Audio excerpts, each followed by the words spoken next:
Post-employment is one of the more important aspects of labor law. And as a student trying to understand human resources management, it's important for you to understand the process that it involves. So the last thing that you would want as an HR person representing the company is to commit vital mistakes that can lead to legal problems. It doesn't mean that termination is impossible.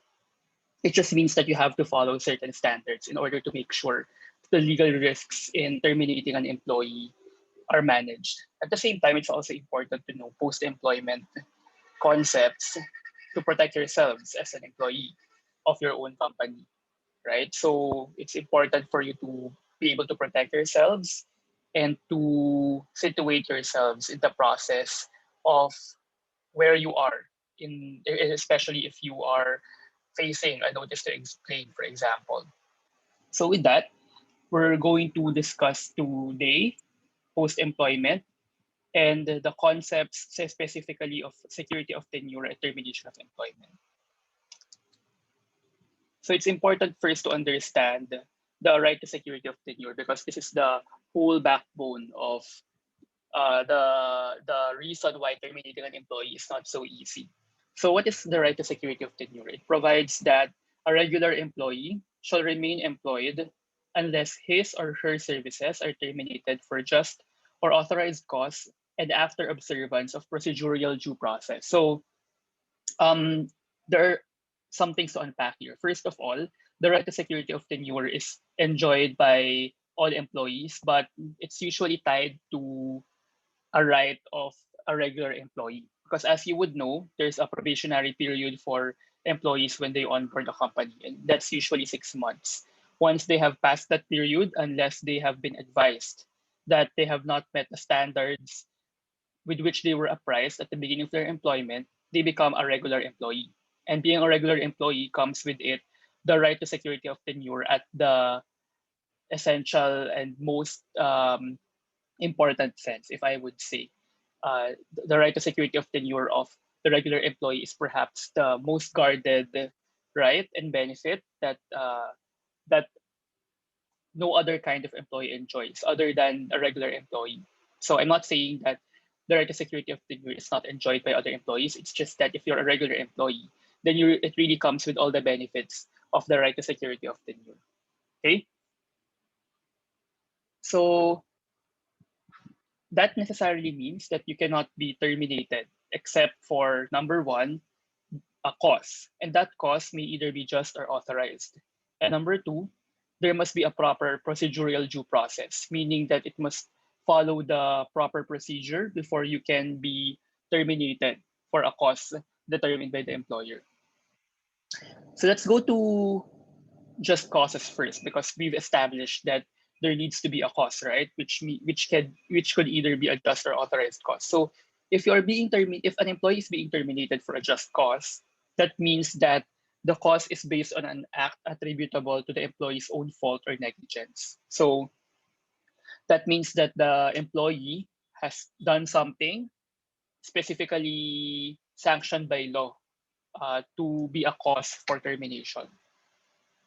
And these are the causes. So it could be serious misconduct, willful disobedience, gross and habitual neglect of duty, fraud or breach of trust, commission of a crime or offense against the employer, his family or representative, and other similar causes. So this is the list that any HR person would consult if an employee is being contemplated to be terminated for a just cause, for an act that he or she performed. So other similar causes, generally these are causes that are specified in the HR manual. So that's also where the importance of the HR manual comes in when the question of whether to terminate an employee based on a just cause is being asked. So first, let's go to serious misconduct. So if an employee will be terminated based on serious misconduct, these are the elements that must be carefully applied. So you cannot terminate an employee for serious misconduct unless these elements are present. Okay, so that means that if you are an HR employee, an HR staff in charge of employee relations, and the manager comes to you or the senior management comes to you saying that an employee must be terminated for for serious misconduct, then you must gather all the evidence necessary to establish these elements that there has in fact been a misconduct, and that misconduct is not just any form of misconduct. It must be, as the second element requires, of such grave and aggravated character. And third of all, the misconduct must relate to the performance of the employee's duty. So yes, you can terminate an employee for misconduct, but in the first place, that must relate to the employee's duties or that he or she must discharge. And finally, there must be a showing that the employee becomes unfit to continue working for the employer. So the HR person or the management then must decide where to fit the evidence into any of these elements. And in fact, one evidence can serve as support for two or more elements of serious misconduct. The other just cause of termination is willful disobedience. So, put it simply, that means that the employee has willfully disobeyed or has committed insubordination against the employer. So, here are the elements. First, there must be disobedience or insubordination. Second, that is disobedience or subordination must be willful or intentional, characterized by a wrongful and perverse attitude. So it's important to make that characterization that the reason for disobedience is because of the wrongful attitude of the employee. So it's not because the employee firmly believes that he is right, because the matter of fact may be that the employee is in the right. The cause of willful disobedience must have been because of the wrongful and perverse attitude or immoral attitude, in other words, of the employee. So to establish willful disobedience, also the order must have been reasonable, lawful, and made known to the employee. So there must, in other words, be an order, okay, given to the employee for he or she to perform, and that employee has and that order was actually reasonable and can be expected of the employee in the first place. Okay.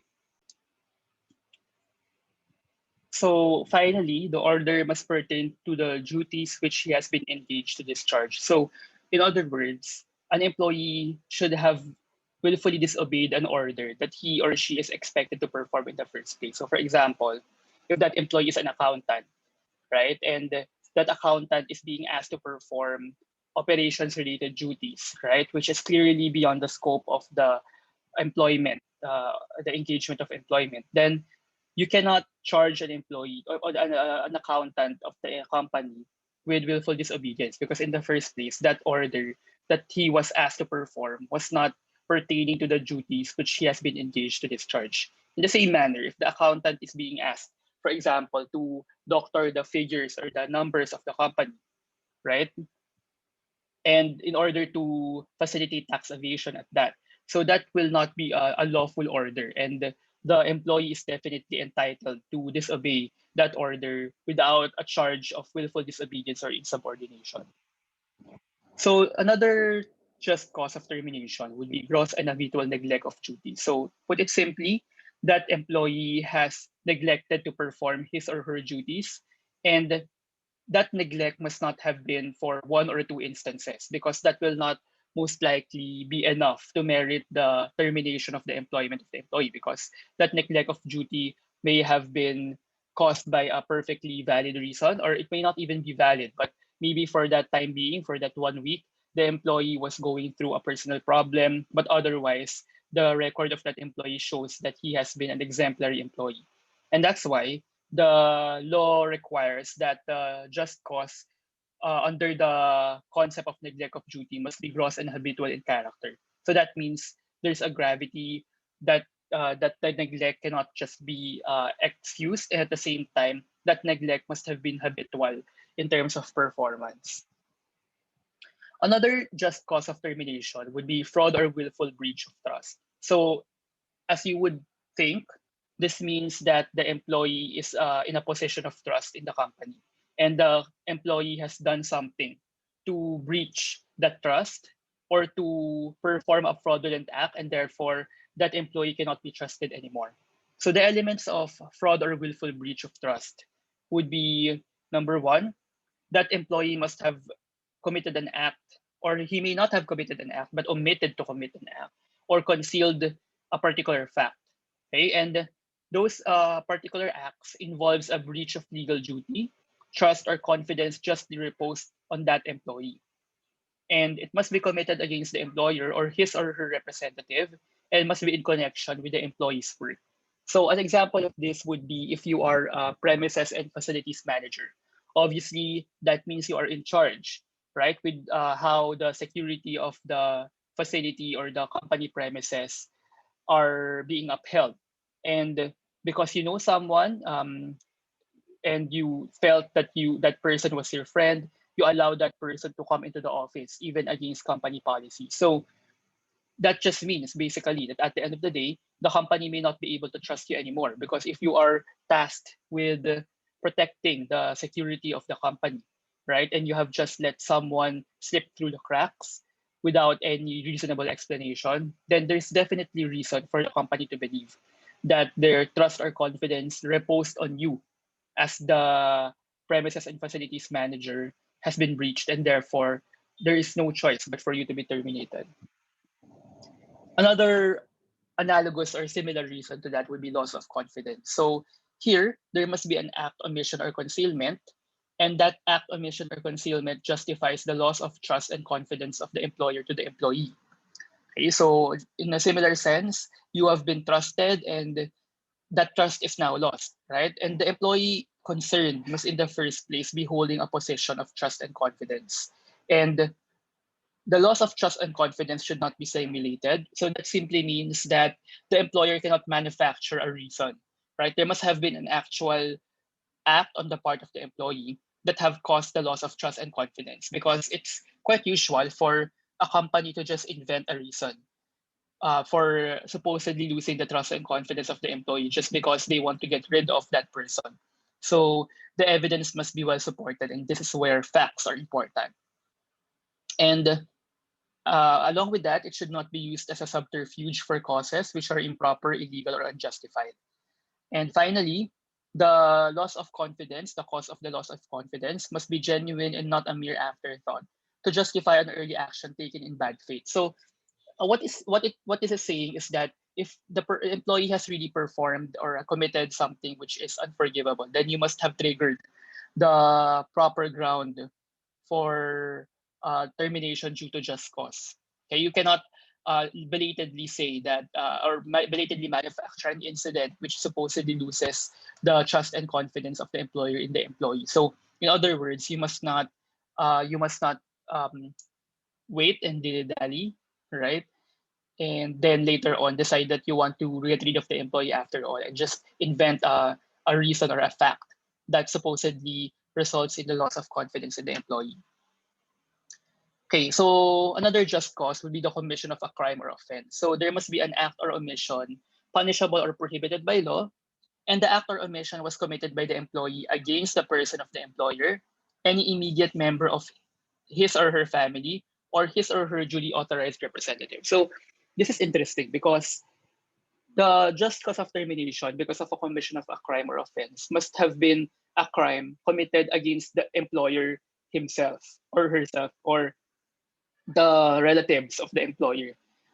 But we see more and more these cases where employers in fact terminate an employee because of what the employee has done online on social media. For example, that employee has performed libelous acts or even rape remarks, right, against public officials on their social media pages.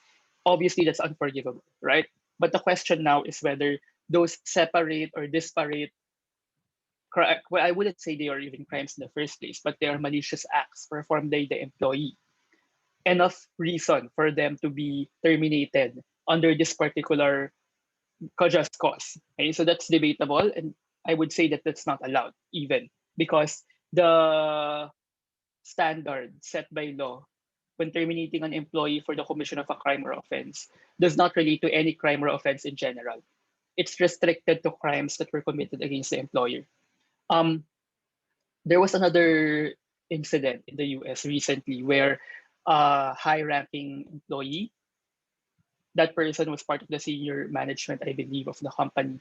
She was engaged in finance, right? And the company was in the business of equity and investments. And that employee was jogging right in Central Park in New York, and she alleged that that black person was not allowed to bring the person's dog in the premises, and that person, the employee, threatened to call the police, even though the black person was not doing anything bad, right? And the black person was able to catch the entire incident on his phone, and it became viral, as you would know, as you would have caught in the headlines. And eventually, obviously, the employee was made to undergo a training program, a racial sensitivity program. And later on, just a few days ago, I believe, that employee was let go by by her company.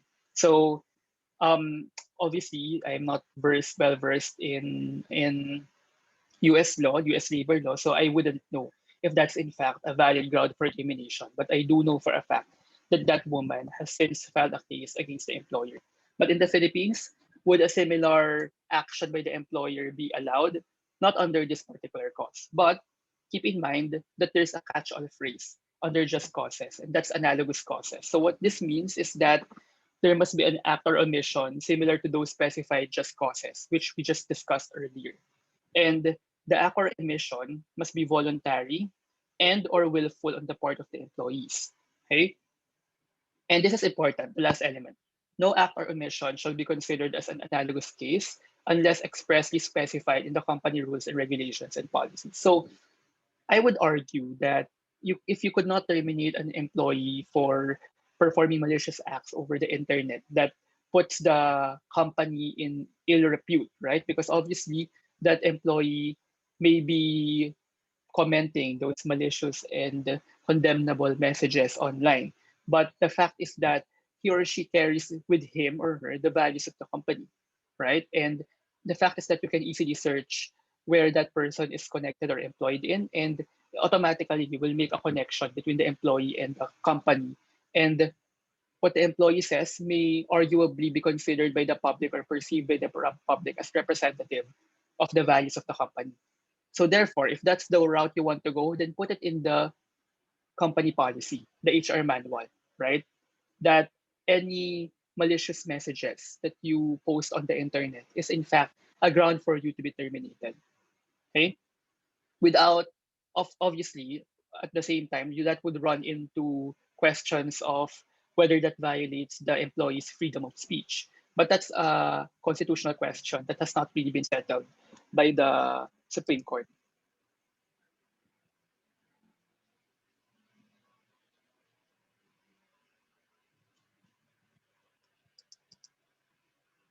So moving on, we mentioned just causes of termination, and we also and just causes refer to a termination because of an act or omission performed by the employee, which is usually malicious in nature, as you would know, right? As you would have inferred, because the grounds are, for example, the willful and gross disobedience of the employee, or gross and habitual neglect of duties, or even serious misconduct. Those are all in the same basket of something that of an act that an employee has performed, which is considered against the values of the company. But the other cause of termination could be authorized causes, and this is perhaps more common, especially during the pandemic, because these are causes that were initiated by the employer because something happened within the upkeep or within the management of the company, and it had no choice but to let go of certain employees, even though they had been performing well. And these are the causes of authorized causes to terminate an employee. So first of all, the installation of labor-saving devices, redundancy, retrenchment to prevent losses, closure and cessation of business, and finally disease and illness. So just to emphasize, these are unlawful grounds for termination, which in general do not arise from the fault or negligence of the employee. Okay. So let's go to the first one, the installation of labor-saving device. So what this contemplates is the installation of machinery to affect economy and efficiency in the method of production. So to simply put it, the company has replaced human hands with machinery because that is in the long run more economical and more efficient for the company to maintain, right? And that makes sense if you think about it in the context of industrialization, because the machine does not have to be paid certain benefits, right? It does not have to be entitled to retirement pay, and it's not unpredictable, right? It's fairly predictable unless the machine breaks down, which doesn't really happen all that often. Okay, so as you would imagine, installation of labor-saving devices mostly pertains to um, those works that are repetitive, right? So, and we heard of stories, right, of how technology has replaced humans, especially now that we are inching closer and closer to a more technologically advanced society. But what are the requirements? Obviously, you can't just terminate an employee just because of labor saving devices. There are certain requirements that must be complied with. And the first of that would be the introduction of machinery, equipment, or other devices. Okay. And that introduction must be done in good faith, meaning there's such a thing as a bad faith installation of labor saving devices. Like, for example, the employer sees that the employees are starting to form a labor union, and therefore what the employer has decided would be within the span of 2 weeks to suddenly purchase labor saving devices. So that can give rise to a charge of bad faith installation of labor saving devices. So third, the purpose for such introduction must be valid, such as to save on cost, enhance efficiency, and other justifiable economic reasons. So there must be no other option available to the employer than the introduction of machinery, equipment, or device and the consequent termination of those affected nearby. So in other words, the employer was left with no option but to terminate the employees because of the machineries that were introduced. Because otherwise, what is the employer going to do with these devices and at the same time employees whose functions were already replaced by the machineries? And finally, there must be a fair and reasonable criteria in selecting employees to be terminated. So it might be that you don't have to remove the entire unit, right? Because of there's a component in the labor saving devices that still requires some human intervention. So in that regard, some fair and reasonable criteria as regarded by our labor laws would be, for example, last in, first out. Uh, no, that should be first in, last out, right? So if you're first in the company, then you are generally going to be the last to be terminated because your tenure is respected. Or for example, it could be the performance reviews. Those who got the 20% highest performance reviews may be selected to stay on in the company while letting go of the rest. So another authorized cause of termination would be redundancy. And this refers to an event where the services of the employee are in excess of what is reasonably demanded by the actual requirements of the enterprise. So what are the elements for this? So first, again, there must be good faith in abolishing the redundant position. So, in other words, you are not redundating that employee because you want to bust their union forming activities. So, just remember when we talk about redundancy, the idea here is that there are just too many employees doing for the amount of work that's being demanded, right? And when are these common? For example, in logistics services, where there are certain logistics divisions servicing different clients, right? So if one client pulled out, then what are you going to do with the division that service them if there are no other clients anymore? Then usually that would give rise to a redundancy program. Another example would be a case where there are teachers, for example, right? And the enrollees are just too few, okay, to service the existing number of students. So that could give rise to redundancy when there are just too many teachers to teach the student body, okay, because there are not many enrollees in the first place. What else? For example, call centers, right? Call centers are known to service different clients, and what if a certain number of clients pull out and the remaining call center employees just don't have work to perform anymore? Then that could also give rise to redundancy because the requirements of the employer exceed, rather the number of employees exceed the work that needs to be performed. So again, there must be fair and reasonable criteria in selecting employees to be dismissed, such as but not limited to the preferred status, the efficiency, and seniority. So these are the fair and reasonable criteria that may also be applied in the installation of labor-saving devices.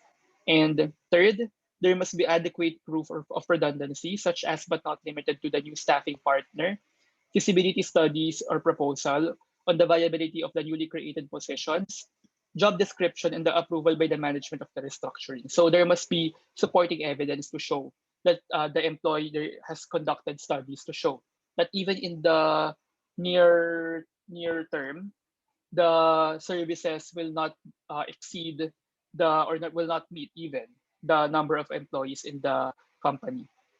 And lastly, there must be a 1 month prior notice given to the employee and to the local regional office as prescribed by law.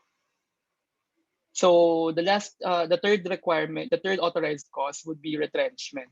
So in retrenchment, this basically means that the company is on the brink of failure, I would say, or and it had to perform certain acts in order to surface, right, or to survive. And the only way that it had seen fit to do that would be to retrench their employees. So that's different from redundancy because in redundancy, the company is not necessarily failing. It's just that the services don't meet the number of employees that are in the company anymore. Here, there are business losses and something had to be done by management in order to prevent further business losses that can actually sink down the entire company. So the requirement is that the losses, if already incurred, so that means basically that the losses may still be forthcoming and that has not happened yet, but that does not prevent the company from implementing a retrenchment program. But if they had already been incurred, those losses must not be merely de minimis. They must be substantial, okay? Serious, actual, and real. And if they are expected, then they are reasonably imminent. So that refers to the time period when the the losses are forthcoming. So you have to implement the retrenchment as soon as possible. And the expected or actual losses must be proved by sufficient and convincing evidence. Again, the retrenchment must be in good faith for the advancement of its interest and not to defeat or circumvent the employee's right to security of tenure. And as you would have noticed, and you would have guessed, there must be fair and reasonable criteria in ascertaining who would be dismissed and who would be retained among the employees. Again, there are certain metrics that are applicable to the last two authorized causes. They can be status, efficiency, seniority, physical fitness, age, and financial hardship. Okay? So just to emphasize, the cost of retrenchment must be to prevent losses. So it's more of an economic ground and not really relating to the demand of the company in terms of the services to be performed by the employees. So as an economic ground, it's being done to reduce the number of employees for the purpose of cutting down on costs of operations in terms of salaries and wages. So it's really an operational decision by the management. So proof of actual or imminent financial losses that are substantive in character must be proven by the employer to justify retrenchment. So in other words, the burden of proof to show that these losses are substantial are with the employer.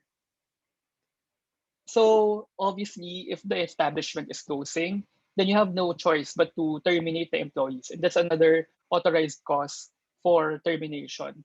So in an authorized cause of closure of establishment, so the closing must not be for the purpose of circumventing pertinent provisions of the labor code. So there must be what are the requirements? There must be a decision to close or cease operations of the enterprise by the management. And so there was already a decision to close down the company, in other words. And the decision was made again in good faith. And there is no other option available to the employer except to close or cease operations. So that's another proof that must be given. So another authorized cause, which is important, especially during these times, would be termination due to disease. So you might be surprised that this is not a just cause because obviously this is not due to the fault or negligence of the employee. It's unfortunate, but some employees have to be let go because they are suffering diseases that or detrimental to the company's operations. So what are the requirements? So the employee must be suffering from any disease. So it doesn't even specify what's the cause of the disease, or if whether there's a list of the diseases that could result in termination. Unlike in the employer compensation program, where there are certain grounds to terminate the employee, to allow the employee to claim employee compensation. But in the termination due to disease, it's not fixed. So in other words, that is left to the management prerogative. So the employee must be suffering from any disease, and continued employment of the employee is prohibited by law. So there's an actual prohibition by law to continue the employment of the employee because of that disease, or the continued employment would be prejudicial to his or her health as well as to the health of his or her co-employees. So in other words, the metric here is not just the effect of the disease to the person of the employee, but also to the person of the colleagues of the employee. And finally, there must be a certification by a competent public health authority that the disease is incurable within a period of 6 months, even with proper medical treatment. So, um, what's important to emphasize here is that there must be a public health authority that certifies to the incurability within a period of 6 months. So you can't go to your company doctor, you can't go to the private doctor, you have to go to a competent public health authority to get that certification. So again, on the second paragraph, um, so if it's shown that the disease is curable within 6 months, if proper medical treatment is given, for example, uh, under the employees compensation program, then that will not allow the employer to terminate the employee. Okay, so now we've talked at length about the authorized causes and the just causes. Let's talk now about the procedure, because if you would recall, at the start of this session, we mentioned that there must only be a just or authorized cause and at the same time procedural due process. So due process actually, if you would recall your constitutional law, pertains to two things, right? There's procedural due process and there's substantive due process. And they both spring from the constitutional maxim that no person shall be deprived of life, liberty, or property without due process of the law. So here, employment is regarded as property of the employee, and that cannot be taken away from him or her without due process of the law. And that due process must be substantive and procedural. So what are the substantive due process requirements? So that's where just or authorized causes come in. The procedural due process part comes in here, where you have to follow the actual process, the procedure in order to terminate the employee. So if it's an authorized cause, the requirement generally is a written notice to the workers. So you will, for example, the company is about to close down, then you must at least give the employees a 1 month notice that you are about to close down. Okay, and not only will you give that notice to the employees, you will also give it to the Ministry of Labor and Employment at least 1 month before the intended date of the authorized cost event. So another important concept that you have to remember would be constructive dismissal. So when we talk about constructive dismissal, this refers to an involuntary resignation resorted to when continued employment becomes impossible, unreasonable, or unlikely. Okay, so in other words, the employer did not terminate that employee right away, right? There was no service of termination, but the employer has created conditions which has made the continued employment of the employee impossible, unreasonable, and even unlikely. So, for example, there were just unfair treatment on the employee given, which was not given to other employees, right? When there has been a demotion in rank or a diminution in pay, so that's also considered as constructive dismissal, or when a clear discrimination, insensibility, or disdain by an employer becomes unbearable to an employee, or an unwarranted transfer or demotion of an employee, or other unjustified action prejudicial to the employee. And the employer has to prove here that such managerial actions do not constitute constructive dismissal. Because, for example, if it's transfer, right, to another location. So that's not necessarily constructive dismissal because it may be that the talent of that person is better suited to that other location. And even for the diminution in pay, and we know that a lot of employees these days have taken a pay cut, that's not necessarily constructive dismissal right away. Okay, but if the employee rather files a complaint on constructive dismissal because of these reasons that he or she has been transferred to a location that he or she does not prefer, or for example, their pay has been cut, right? Then labor courts will require the employer. So the burden of proof will be on the employer to prove that those acts were not because of constructive dismissal. So, for example, if the pay cut is caused by severe business losses, and that's the only way that the company can stay afloat, then that will be weighed in favor of the employer. Okay, so what I'm saying here is that there's such a thing as constructive dismissal, where you have not actually been served with a termination notice, but circumstances were crafted for to make it unfavorable for the employee to continue employment. How about floating status? Is that allowed? So floating status, according to the law, is allowed provided it is permitted under circumstances for a period of not more than 6 months. So beyond this period, floating status becomes constructive dismissal, which entitles the employee already to separation pay. And there's also separation pay for voluntary resignation. So the question here is, will the employee be entitled to separation pay if he or she voluntarily resigned? So for example, you know that the company is closing within 5 months, but you have chosen to resign anyway because you have found a new job. Will you then be entitled to the separation pay that you would have been entitled to if you did not resign and wait until the closure of the company? So the answer is no, you would not be entitled to separation pay if the resignation is voluntary.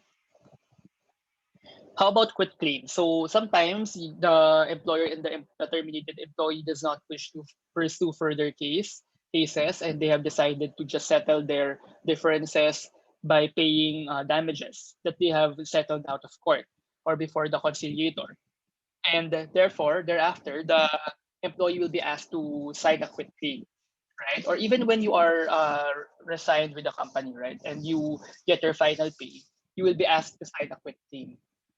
Are they valid? So generally, quit claims are valid provided that they were voluntarily signed and the consideration is reasonable and it's not against the law or public policy. So in other words, if the signing was voluntary and the employer is able to show that the circumstances for signing the quit claim is voluntary, then that will be upheld by the courts. So in saying that, quit claims entered into by union of officers and some members do not bind those who did not sign it. So just to give you an overview of the procedural due process for termination. So if it's for a just cause, usually that involves a two notice rule. So first would be the NTE, as we would recall. So it's a notice of intent to dismiss, specifying the ground for termination, and giving the employee a reasonable opportunity within which to explain his or her side, which is usually 5 days. And after that notice to explain, there will be a hearing or a conference where the employee is given the opportunity to respond to the charge, present evidence, or rebut the evidence presented against him or her. And finally, after the first notice would be the second notice. So in this notice, the employee will be informed that upon due consideration and circumstances, grounds have been established to justify the termination of that employee.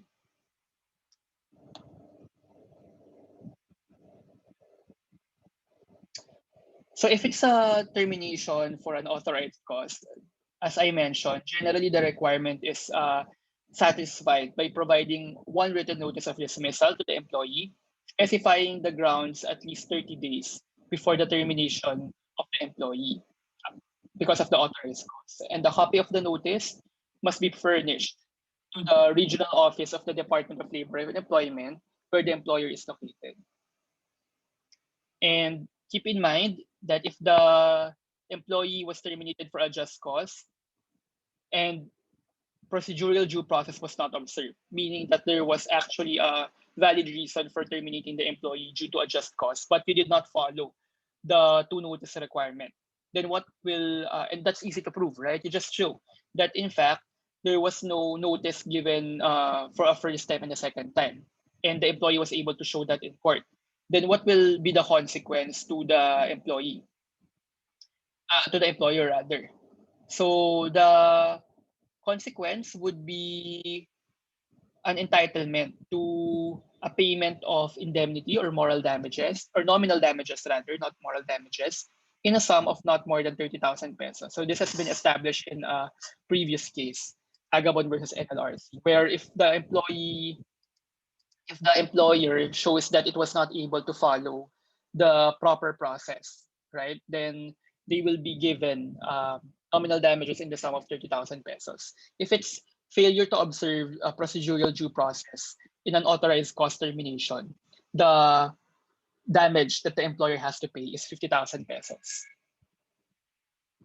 So if the employee wants to question the legality of a dismissal, they can do so before the labor arbiter of a regional arbitration branch of the National Labor Relations Commission through a complaint for illegal dismissal. So this is actually easier than many people think. You just go to the NLRC and file that form, and just show as many evidence as you can. So in establishments with a collective bargaining agreement, so these are establishments with a labor union, the dismissal may be questioned through the grievance machinery established under the CBA. So you don't go to the NLRC straight away. And if the complaint is not resolved at this level, it may then be submitted to voluntary arbitration. Now the question is, who has the duty of proving legality of dismissal? That will be with the employer. Okay, so if the employer denies dismissing the employee, in a case, for example, of constructive dismissal, then who has the burden of showing that in fact the employee was dismissed? The employee will have to show that. For example, he will show that for 10 months already, he has not been given a return to work order, even though colleagues have already been called back to work. So that's enough proof, right, to show that there has been constructive dismissal, for example. So the employee, in other words, must elaborate, support, or substantiate his or her complaint that he or she was dismissed without valid cause. And what are the reliefs if the courts found that the dismissal has in fact been illegal? So if the dismissal is without just cause, then the employee will be reinstated. And sometimes, obviously, the damage has been done and the relationship has soured, and there's no way that the employee would want to return to the employer's premises, right? And in lieu of reinstatement, in other words, the employee may be given separation pay of 1 month pay for every year of service, and also full back wages, inclusive of allowances and other benefits of their monetary equivalent from the time compensation was withheld up to time of reinstatement. So in other words, what will happen is that if the employee was found to have been terminated without just cause, he or she will be reinstated.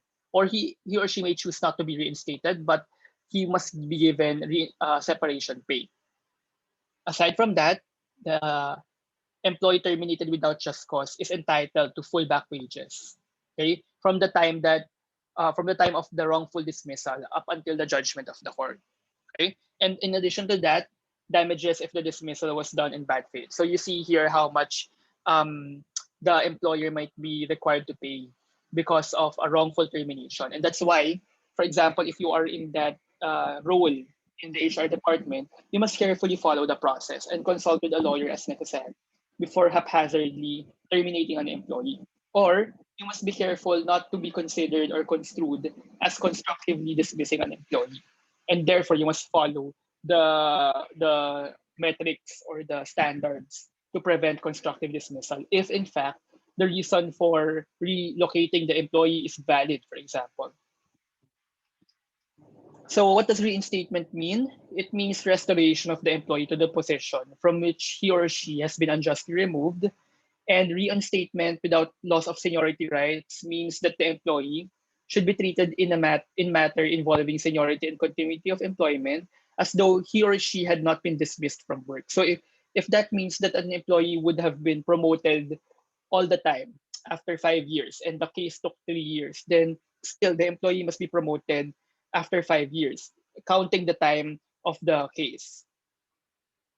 So when a labor arbiter rules for an illegal dismissal, reinstatement is immediately executory, even pending appeal by the employer. So The employer might choose to appeal the case before the Court of Appeals, but pending that appeal, the employee must already be reinstated to that position or must be given the separation pay equivalent in lieu of reinstatement. So reinstatement pending appeal may be actual or by payroll, so at the option of the employer. So what does full back wages mean? Full back wages refer to all compensations, including allowances and other benefits with monetary equivalent that should have been earned by the employee, but was not collected by him or her because of unjust dismissal. So it includes all the amounts he or she could have earned from the date of dismissal up to the time of reinstatement. So here's the graph of separation pay per authorized cost. So if it's installation of labor saving device or redundancy, then usually the pay would be 1 month pay or 1 month pay per year of service. So it's a bit higher because here it has been established that the company is not losing money. It just so happened that there's no use for the excess human resources. Whereas in retrenchment, or closure or cessation of operations due to serious business losses or reverse or financial reverses, or even disease, the requirement only is a 1 month pay or 1/2 month pay per year of service, whichever is higher. So the company can afford to lower to 1/2 month pay per year of service because it has been established the company is already bleeding money. So that ends the discussion on termination of employment or post-employment labor law concepts.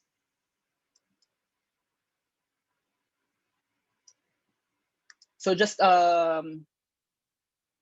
to also give you an idea, here is a nifty infographic, which basically sums up what we discussed. So the dismissal is legal if there is an authorized cause or just cause, and if the employer was given two notices, and an opportunity to be heard. The dismissal is still valid if there is substantive due process, meaning there is a just or authorized cause. But the employee was not given the two notices required by law. But in this case, the employee will be entitled to damages of 30,000 pesos. If it's authorized cause and there was failure to follow procedural due process, that will be nominal damages of 50,000 pesos. So if there's no just or authorized cause and there was in fact given two notices, then the dismissal remains illegal. Because obviously, the more important aspect here or concept here is the termination due to a just or authorized cause. And obviously, if there was in fact no opportunity to be heard and no just or authorized cause, then that makes the dismissal illegal. So this is a bit much, but this basically just lines up the concepts that we've discussed. So illegal dismissal occurs when an employee is dismissed without complying with statutory due process, as you would know. So that means there must be a valid cause, which is the substantive due process, and notice and hearing, which is the procedural due process. So if it's a valid cause, there must be a termination due to grounds allowed by law, as you would see in the left side of the infographic here. And valid causes may either be just causes, as we've discussed here, and or authorized causes. Okay. And what will be in the notice in the middle here? It is a written notice to the employee specifying the ground is for termination. And the second would be a written notice for termination served after hearing. Okay, that upon due notice, due to consideration of all the circumstances, grounds have been established to justify the termination. But this is more appropriate only for just causes. So if it's an authorized cause, you don't have to comply with notice and hearing anymore. Because what you only need to do would be to provide 30-day notice. Okay. So if the termination is due to an authorized cause, the employee is entitled to separation pay. Okay. So if due to installation of labor saving devices, employee is entitled to separation pay to at least 1 month pay or 1 month pay for every year of service, whichever is higher, as we've discussed. And if due to either of the rest, it could be at least 1/2 month pay. So actually, the redundancy also must entitle the employee to 1 month pay. So here are the reliefs for illegal dismissal. And here's the procedure for filing a complaint. If the employee determines that they have been terminated without a valid cause or without following procedural due process. So as I mentioned, if there's a collective bargaining agreement, meaning the employer has the company has a labor union, you don't go straight away to the labor courts. You go first to the a grievance machinery established under the collective bargaining agreement. But if there's no collective bargaining agreement, you may file a complaint before a labor arbiter or a regional arbitration branch of the National Labor Relations Commission. So the complaint for illegal dismissal must provide for the cause of action. So what's the reason? Is it because of failure to observe due process, or is it failure to comply with the requirements of a just or authorized cause? And all the complainants and respondents must be cited within the position. It must be signed on their own. So generally, this means that it must be notarized. Okay? So that ends the discussion on termination of employment.